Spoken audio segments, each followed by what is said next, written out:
by way of sub. As a professional fighter, he is 1-0 with a TKO. It's worth noting, Cody, that each of these fighters have seen some significant downtime. Clay, it's been since September of 2019, and for Mr. Trujillo, it's been since May of 2019. Yeah, and you know, some guys say ring rust is a thing. Some guys say it's not. I think it just depends on the person. I think there's definitely a degree of rust just because the weight cut, the lights, all those things that we talked about. These guys also had extensive amateur careers. Trujillo had 14 fights as an amateur. Clay had a ton of fights as an amateur. These guys are prepared. They've been through the ringer. They know what they're doing, and they're training hard. You know, Clay spars every Friday. You know, he has rounds every Friday, and while it's not under the lights, it's not off a weight cut. The ring rust isn't going to be as big a factor, I don't think. I could be proven wrong. I just don't see it being that big a factor, especially when both guys are coming off pretty much the same layoff. Certainly. And when we take a look at it, Cody, this is what stands out for me, is each of these guys have double-digit years of training experience. That's going to be, as you mentioned, everything that comes down to just the mechanics, the technical aspects of the fight, to the speed of the contest is all factors when you have just a difference of time and experience. Everything's different. The fight IQ, the strategy, the gamesmanship, all of that is impacted by the years of training, the years of competing. All those things are going to impact the way this fight goes.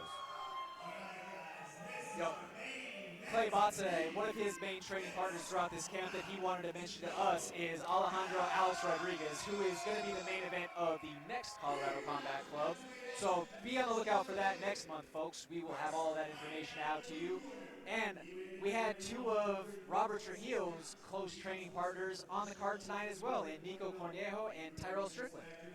Yeah, so, you know, both his teammates came out, they fought, they had good fights. You know, that's exciting. For him, he wants to carry on what's going on. He wants to get a win just like Nico, and I'm sure that motivated him in the back. And Cody, interestingly enough, these are our only two pro fighters on the card, and they're the only two where each of them both said that they prefer a clean fight. Exactly. I think some of these young guns, you know, you ask them questions like that. You want a war, you want a bloody war, you want a clean fight, and they all say bloody war because they think that's what you're supposed to say, and they think that sounds really cool. But when you realize that head trauma is a thing and CTE is a thing, then you're more okay with get out there as fast as I can. Like I said, we're not getting paid by the hour, and you want to get out there, get in and get out as fast as you can. You're not getting paid overtime, my man. Exactly.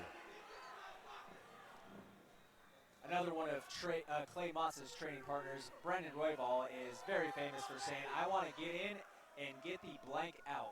Absolutely. It is not my goal to be in there all night. Both fighters touch hands in the center of the cage. Matza with a jumping knee right away as Trujillo works for the takedown. Trujillo secures the double leg takedown. And Clay starts to work his way back up to the feet. You'll see it. These guys are smaller guys, 135ers. You're going to see a high pace. Clay has a lot of movement, a lot of extra movement outside and inside the exchanges. You'll see Trujillo did a good job of just trying to track him down and close the space. He knows he doesn't want to be in space with someone as dangerous as Clay. He's going to try to get to his wrestling, and that's where he thinks he has the best advantage. Certainly, and you know, I believe that Clay has to work his best to try to separate. As much as Clay wants to show off his well-rounded skill set, when you are a thoroughbred on the feet, sometimes you got to use it. Good body kick by Clay. You see the difference in the amateurs and the pro. Clay knew better. Clay broke off immediately. He breaks off from.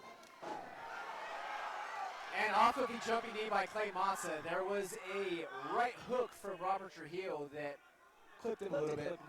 Yep.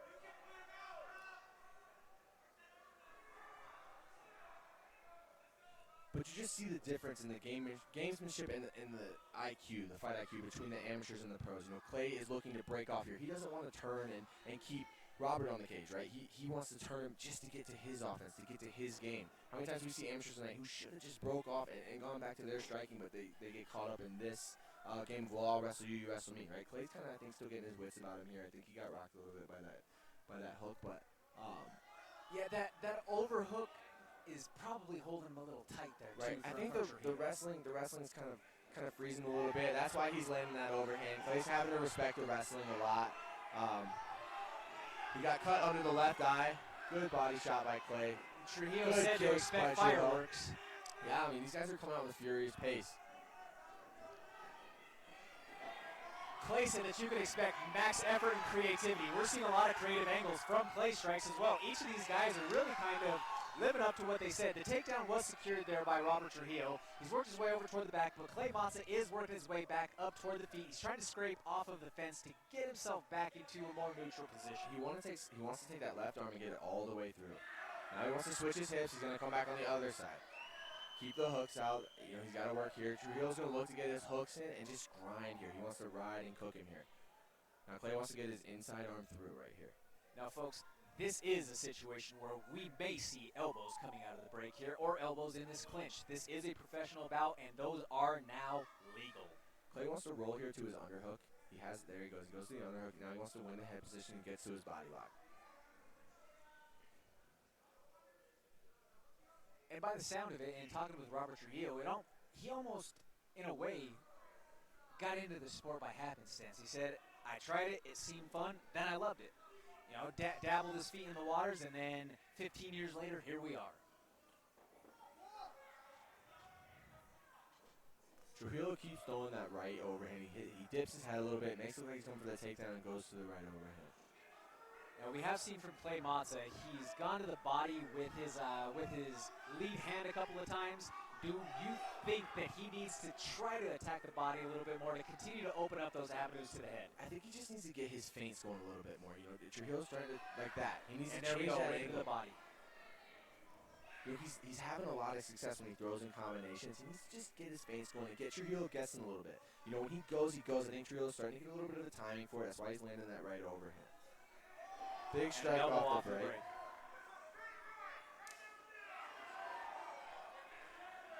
Cody, what does it feel like when you eat an elbow? Uh-oh, Clay Matza's starting to mount some offense here. Robert Trujillo. Clay changed his stance off that last leg kick. And that's the other thing. Like, listen, we're in a 5-minute round now. This is starting to where the pace of this is still high. It's still a super high pace, but you'll see these guys start to fatigue, and there's more shots being landed. And that he keeps going to the well on that body. He keeps going to the well on that body, and that's different over a 15-minute fight than it is a 9-minute fight.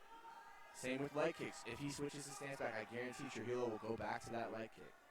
Certainly. And now, See him Cody, throw you the did leg mention kick that right it there. may not necessarily be a factor with ring rust for these guys, which it looks that they're both still sharp as far as the skill set that they're presenting.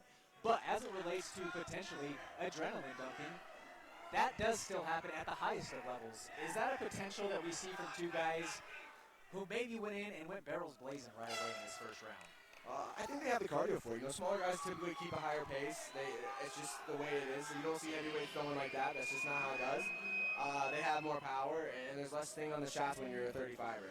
That's just mechanics, right? That's biology. But I think these guys got the pace. I think they look like they're both in great shape. They both take it seriously. They've both been training for years and years and years. They've had a ton of fights, and I think they'll be able to sustain this pace. Obviously, there'll be a little fall off, but I don't expect much fall off from these guys.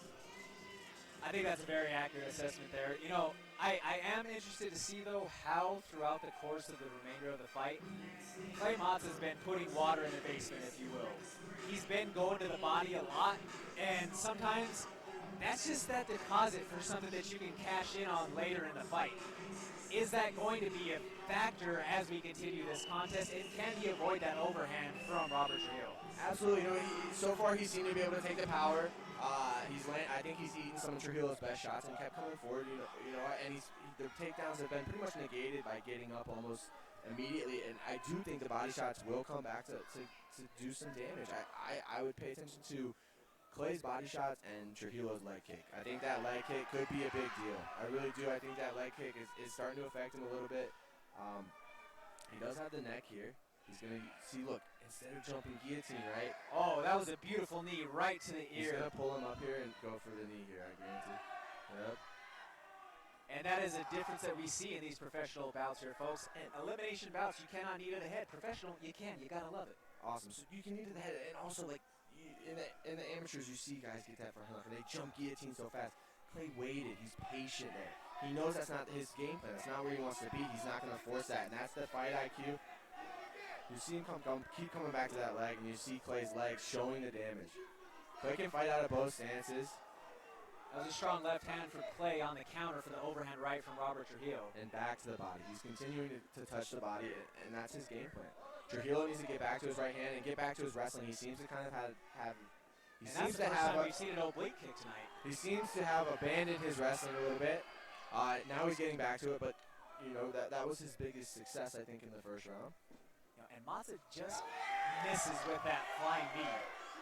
Yeah, he's thrown that a few times. Like I said, you'll see him throw a lot of unorthodox things. And I think part of the reason he's throwing that knee is, although he's getting taken down, he's not getting put in too much danger. He feels confident. He's been able to come up out of the position a few times. Yeah, this is not a good spot for him to be right now. He immediately retakes guard, stretches him out. Trujillo needs to get his base back underneath him, and Clay needs to work to create space here. He needs to get his Z guard in and work space. He needs to get back to his feet. That's where he's having his success. That's his game. Now, from Robert Trujillo, he is definitely doing what he needs to do in this position by getting Clay's head up against the fence. But he left a good position, I feel, a little bit prematurely right there. Absolutely, and that's that.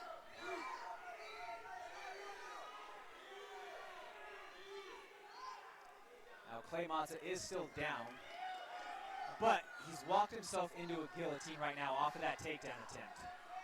Clay needs to fight the hands right now to try to pull his head out and push himself up. And Robert Trujillo was able to secret that guillotine lock right there. Yo, hey, that's a learning mistake that guys all the way up through the ranks of the UFC make sometimes by leaving that head too far off on the side on a takedown attempt, and you get caught. It doesn't take much if you get that fist. It looked like that was a single arm guillotine. So he was able to secure it through the. He was just able to secure it through the scramble. You know, he was able to get to his wrestling, and then in the scramble, in the transition, he was able to just lock it up. You don't always need some great setup. You don't always need some amazing submission setup. Sometimes it just falls into your lap, and you know that was not necessarily even a mistake that Clay made. Just trying to transition to get back to his feet to win the fight. He put himself in a position that Trujillo capitalized on, and that's what happens when you have two guys at an extremely high level. You know, that fight was a great fight, super high-level fight, and, you know, it's tough. You know, that's the name of the game. Congrats to Trujillo. You know, he looked great. His striking looked good. That leg kick was doing a lot of damage. Made Clay switch stances, and then he was able to find the finish win. Hey, it was a great fight by both fighters. Absolutely, we saw a lot of high-degree ability and capability from each of these guys. We'd only hope to see them back in the octagon soon. Great effort in there. Clay Matza should not walk out of here by holding his head down. Absolutely not.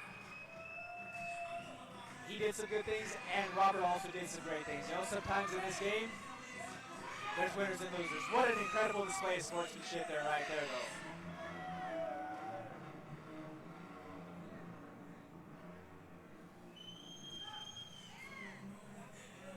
It was a great fight, great main event to a great card. You know, we had dynamite fights all night, and that was a great way to end it.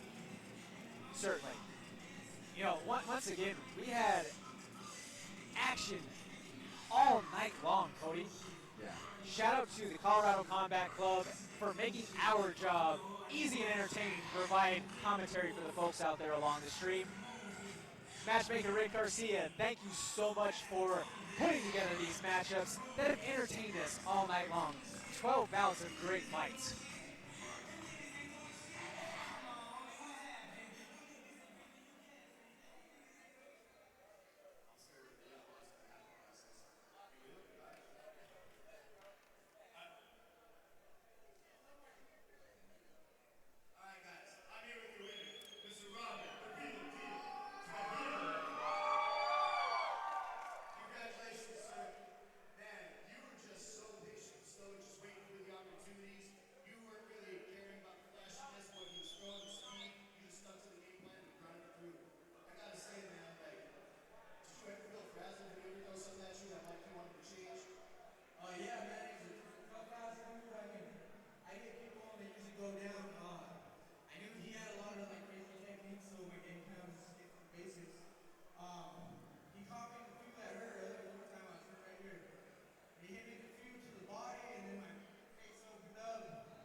class right there, ladies and gentlemen, from Robert Real Deal Trujillo. Dedicated the performance to his recently lost grandmother. Folks, what an incredible night of action here on the first fight back from the pandemic. You know, Cody, what are some final thoughts from you tonight? I just saw a lot of skills, man, and a lot of guys figuring out what they're made of, what their metal is. A lot of debut guys getting in here. I saw an excited crowd. The crowd was fire all night. They were electric. They loved the fights. They liked being here, being in the environment. It was just a great night, and